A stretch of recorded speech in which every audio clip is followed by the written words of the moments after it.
Welcome back. I'm Dr. Moby, the Explorer, and I am here to introduce and have this conversation with one of my best travel buddies, my girlfriend, Dr. Wendy Adams.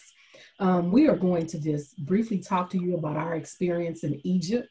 I'm excited she took her time out to talk with us today and just to share our experience. She allows me to plan a lot of our trips together, which she Aw. entrusts me with, and I'm happy. So together we traveled to Spain, Italy, France, Alaska, Canada. She's one of the persons who allowed me first to do a tour to Ghana, and she came along with me, and she really entrusted me with that one. That was my part of my first tour group. And then I may have left out some other places that we've gone together. But now we're going to talk about Egypt, which was our last trip together, Egypt and Dubai and Abu Dhabi. So, Yeah. Dr. Adams, thank you. Thank you, Dr. Barnes. So I want to know first, why did you want to travel to Egypt? Wow, that actually kind of goes way back, to be honest.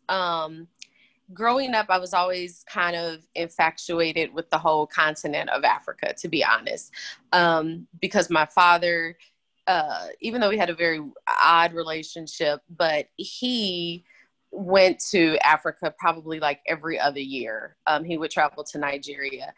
And then, so it was the continent as a whole was growing up. I always thought, man, I would love to do that, but never, thinking it would be possible, especially a kid, I grew up, in poverty in the projects. It just seemed so far, so out of reach.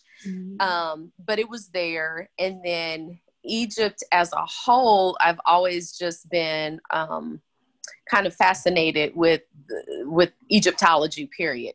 My bedroom is actually decorated in Egyptian motif. It's just the hieroglyphs, the pyramids and how they built it. Just so many wonders. And then, there's the whole biblical piece that goes along with traveling to Egypt as well. So it was just a myriad of different things that piqued my interest. And then after traveling to Ghana with you, it was like, wow, I made it to Africa. It felt so good. It felt like being at home. And then it was like, what? There's another opportunity? Yeah, I'm jumping on it. So I was very excited and was just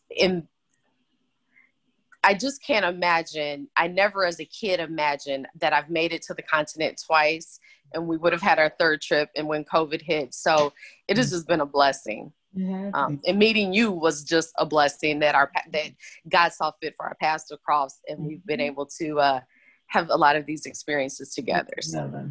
That's true. And it's been, and we're not finished. We're waiting on COVID to be over. Yes, we are. So you had an opportunity to go to Egypt twice. You left me on that second trip. Yeah. So we're going to talk about your second trip, but just to dive in quickly of just some of the things that we did on our first trip. And for me, Egypt was a dream come true. And to see the size of them. Wow. Yeah, they're massive. Yeah, massive. And the other thing is that for me, I've always heard about Nubians and you saw pictures of Nubian queens and kings. And so to go and see, what does that look like? What does Egypt look like? Do the people look like us? So we see pictures and a lot of the pictures don't reflect a darker melanated population.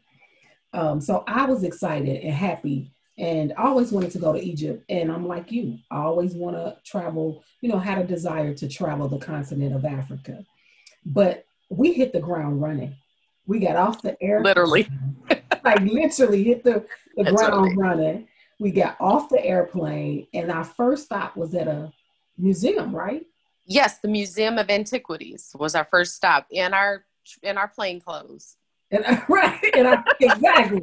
We did it. We did a trip where we packed a lot in a short time so that we can get to our next place, which was, and we'll share with you soon, Dubai and Abu Dhabi. So we went to the museum, and at the museum, I could not believe we actually had an opportunity to see mummies. I know. Kings and queens and animals. I didn't realize Yes. they mummified animals. Yeah.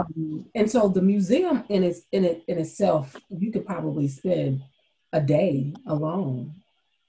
Yeah, you know, and I'm sorry if I'm interrupting, but it's like, so I was fortunate to go there twice on both trips. And I still saw stuff on the second trip that I didn't see the first trip. Mhm. And I still didn't cover the whole museum. So I could imagine it would probably, I could see actually spending a week there at least, really going through it with a guide who can explain all the different artifacts that are there because it's overwhelming. It is. It is. It It is is. not. Egypt is one of those places you can probably go multiple times to And different learn something new. cities and learn something new, even if you visit the same places. Yep. Because you know how you hear about there are 9 pyramids or, the pyramids of Giza. We had an opportunity to see those. And I don't know if you really realized that at one point we had 9 pyramids surrounding us. We did. I have a picture of that too. Right. I was like, I went Yeah. back and looked and couldn't believe that we had that Yeah. many pictures surrounding us. It was like it it's because it didn't seem like we went that far out on our drive on the horses to see that, because up front, I mean, they were massive. Like we're probably maybe the size of one stone. They were just huge. And then we, took the journey up back, and you just to be surrounded by them, it was the most picturesque scene that you could imagine. And then we did it on Christmas Day. Like, Mhm. yeah. Yeah, and another thing I think for me was you've always heard the stories of no one knows how they really built the pyramids. And it goes back to the greatness of Black people. Black people. Our tour guide, Hassan, was awesome. Yes. Awesome, awesome, awesome. That's a shout out to you, Hassan. But with Egypt Fantastic Tour, he was really good. Um, we broke, I think we broke off. You guys went to Lexar and we stayed. So talk about your Lexar trip for a minute. What did you do in Lexar? What did you learn in Lexar? Trying to remember the exact progression, but I remember us getting off the plane, and I think our first stop was to the Valley of the Kings, and just you read about it, you hear about it, but to actually be there, to go inside some of the tombs, and just the artwork that has been preserved, that is inside, the detail, just I have some of the most stunning pictures. Like I mean, some of it was treacherous terrain walking down, and but when you get in there, it's opened up, and you see the story of their lives painted throughout the tombs, and it was just, I mean, it was breathtaking and really in awe of it all. Mm-hmm. So that was our first stop. The second stop, I believe, was Queen Hatshepsut's temple, which she was the first king who presented herself as a man so that she could rule Egypt, which was kind of profound in itself. I mean, she created the beard and everything, but I found it interesting. Now, she has the biggest temple in Egypt. Of course, the queen would do that. That's what queens do. That's what we do, right? That's what we do. So she had the biggest temple, but her stepson, in his rage, found it interesting, like in a lot of the tombs in Egypt. But here, the stepson went through and defaced every carving of her has been chiseled out in that tomb. There is not one carving left of her. Which is kind of interesting considering most of, the other tombs throughout Egypt was destroyed by the Europeans because of the resemblance, that it has to our people. But that's another whole story. But so I thought that was interesting. Yeah, and then we did a cruise across the Nile River. And I actually got to drive a boat across the Nile River, which was a highlight. So, and then I got my alabaster box, which, you know, everybody knows Mary's alabaster box. Mm-hmm. So we went to an alabaster factory, and I bought an alabaster jar that I keep lit on my mantle that has a special meaning for me. But yeah, so those are just some of the highlights. Mm-hmm. And so when you guys went to Lexar, we had we went to Old Cairo, the old city. Okay. So we went to a bazaar, which was, I thought that Kumasi in West Africa, Ghana, was the biggest open air market that I could possibly see, but it was a gazillion people. And we also, the Hanging Church, which was the oldest church in Egypt. It's called the Hanging Church. And it was so neat because the top of the ceiling of the church is made of wood in the shape of Noah's Ark. Wow. It was really beautiful. So we had an opportunity to do that. The aha moment for me is to hear Hassan say that people, the original people of Egypt, looked more like you and I. And I was really excited to hear him say that, because a lot of times we hear Egypt being associated with the Middle East and not Africa per se. Africa. You know, they really, and when we know that it's northern part of Africa, and a person walked up to me, a gentleman, and he started speaking in whatever language, and I just shook my head and said yes. And Hassan then said, he thinks you're from Aswan, which is where the Nubians are. So he came up to me thinking that I was one of them, and I felt so good. So I feel good. Right? It was a proud moment. I was like, yeah, I'm probably from there, but no, my ancestry is from West Africa. As you think of your trip, and then I'm going to ask you to share your second trip, was there any moment? Before you go there, I also want you to think too, but think about the U.S. Census this year and the classification of Egyptians. Yeah. Sorry, but yeah. Yeah, I mean, yeah, no, it's interesting. It is so. It is very. It is so interesting. Did you have any aha moments when you went your first or second time?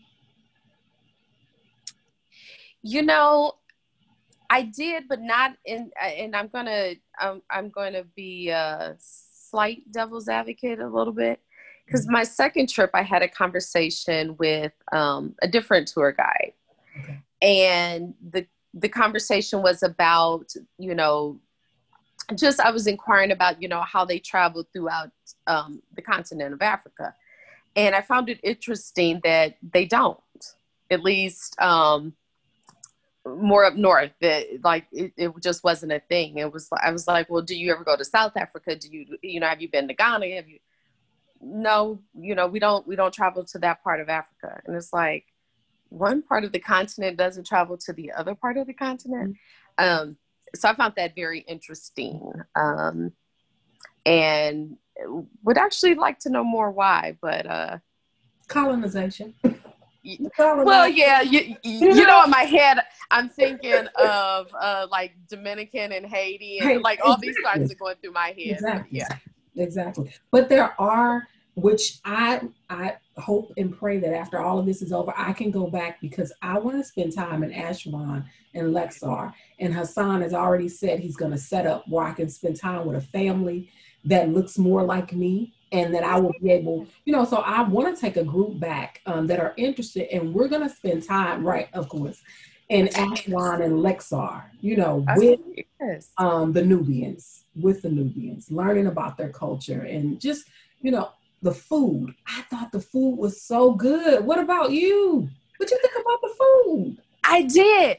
Well, and you know, I'm a very picky eater, but I don't eat eggplant here. And so when we were in Luxor, actually, I had this fried eggplant that was the most delicious thing that I think I've ever eaten, that I put in my mouth. And I've tried to buy it a few times since I've been back home. Not the same. I mean, and it was like, I just kept ordering more of it. like at this Same thing restaurant. with falafels, right? So I Yeah. eat falafels here. I love falafels. But my mother, she doesn't like them. We got to Cairo at one of the restaurants we went to, and everybody's like, can we have more falafels? More And falafels, Hassan is like, really? You guys want that?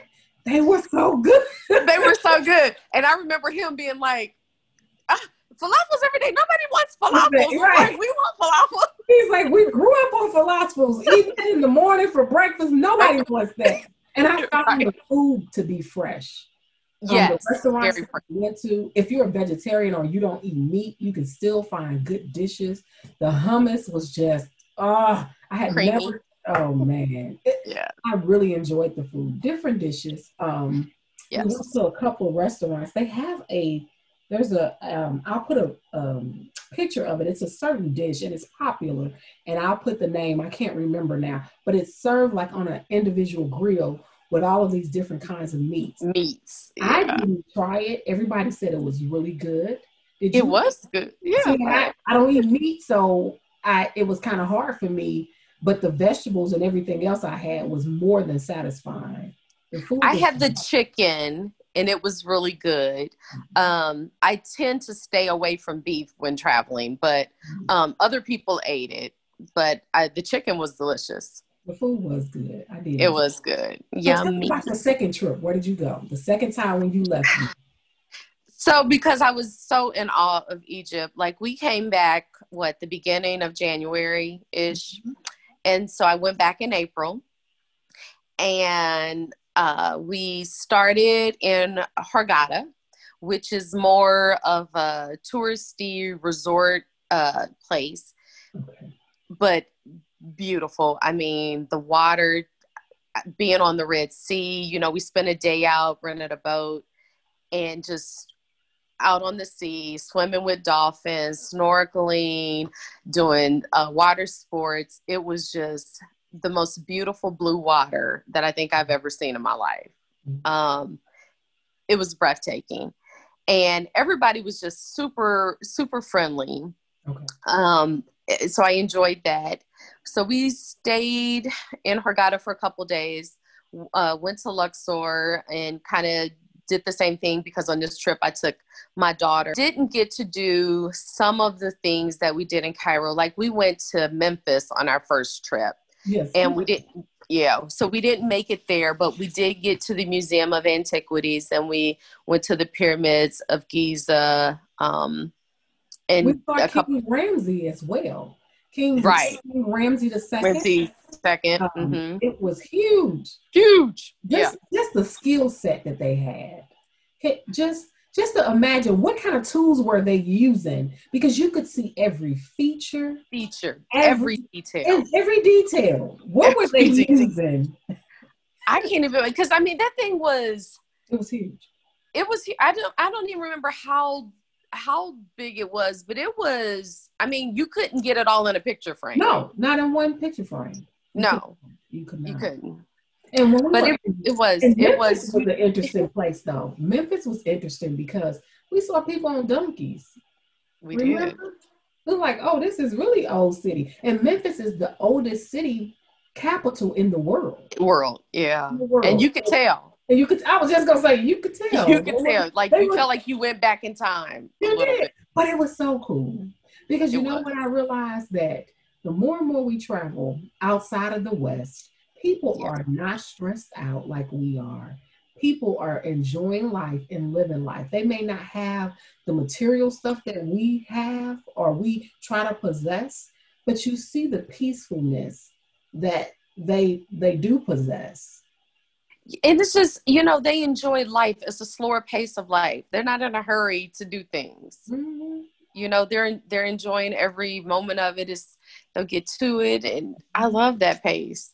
And we work like crazy to maintain material stuff. We do. Yeah. I would encourage everybody. There are people who don't want to travel to the north part of Africa, but I would say Egypt is just a place you have to go. You cannot read about the pyramids and not see them. You got to experience it. Experience it. No, because no one can take that from you. Like my daughter and her boyfriend, they still talk about that trip. Mm-hmm. and they're like, I never thought I would see that. Like, it is one of those things, if you have the opportunity to experience that journey, you have to. Yeah. And the thing that I get the most out of wherever we go is just learning more, as much as I can, about the culture, and having an appreciation for that culture. Yes. And then, you think about like museums around the world that has some Egyptian artifacts and how they got some of those artifacts. Yeah, stolen. But and then you think of Africa in general and how they've really been exploited. I can't think of another way to say it. For resources, whatever the case may be, for its history. So, and it's if you have, I've always dreamed, even in college, all of my friends that know, I kept saying, I'm going to Africa, I'm going to Africa. They know. So I thought it would be out of reach because, like you, I didn't grow up with money. I grew up in poverty, right? Well, my parents, they were working class, but they struggled to make sure that we had. So I didn't see that there could possibly be a way for me, because I thought I had to spend a lot of money to get to Africa. Right. Not realizing, hey, if I just stop eating out every day of the week and not purchasing stuff that I don't need, put that money up, save for a whole year, I can go and do and see some things. Absolutely. Didn't realize that. So sometimes it's prioritizing our needs in order to travel, to explore. And I think it makes you a well-rounded person. And I always come back appreciative of whatever little thing that I may have. It changes my desire for material to my desire to help others, to see the world in a different light. If there was, and I'm sure we didn't cover half of the things, because we even went on a dinner cruise and you danced. I like to put the video in there. We went on the Nile. Yes, we went on a dinner cruise and saw belly dancing, and I'll insert some of this footage. I'll insert Dr. Adams, Wendy, some of her footage. I'll have pictures in so that you can see. But lastly, if you could just say to the viewers that are watching this, what would be a benefit that you think of traveling to Egypt, and how would you encourage people to travel, period? Or what would you say would be the benefit to you of traveling? Well, I'm going to start it with a quote that I have tried to live by based on my very first trip out of the country. And that was, the world is a book. And pretty much if you don't travel, you're only reading one page of that book. Mm-hmm. You have to travel outside of the United States to broaden your perspective, to look at things from a different lens. Mm-hmm. And like you said, I always come home more appreciative of everything that We blessed to have. Mm-hmm. And I think it does also help make you just more giving, because I give all the time, because we don't need half the stuff we have. That's true. We don't, and really the only reason I work is to travel. I'll just be flat out honest with you. It is my sanity. It does. It keeps me grounded. It helps, it helps keep me to feel like I have a sense of the world. Because growing up, I really thought my bubble here was it.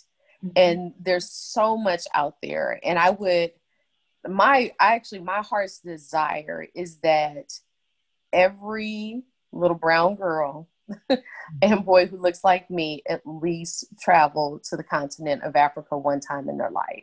Absolutely. It is eye-opening. I think of our first trip to Ghana, which I know this is about Egypt, but I just remember just the appreciation that I have for the kids who took education seriously, for getting that education. And here in the United States, we hand it to them on a platter and they don't see the value in it. So I think it will broaden their eyes and their psyche in the sense of, you know, we've got some advantages here that I really wish our youth took advantage of. And not about an elite thing. It's not no, having a lot of money. It's about the little that you have. Even if you need to, you can take that, and I can show you how to take a little and make it work and stretch it and save it so that you can get to the continent. Whether you go with me or anybody, I can give you strategies, tips. I do not mind, because I wish that every Black person could really, if it's nothing but one country, right? One time, one country. I guarantee you'll want to go back. Do you have any last comments you'd like to make, or any last statements?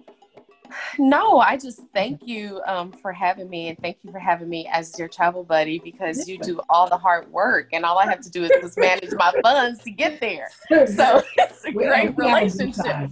It is. I do agree, because you can't travel with everybody. But I am grateful we've had those opportunities. Listen, guys, I thank Dr. Adams. I thank you for taking your time to view this video. All I want to do is learn from you. You can learn from me, and together we can be better. All I want us to do is grow and glow. Be blessed. Don't forget, like, share, comment. I want to hear from you. Be blessed.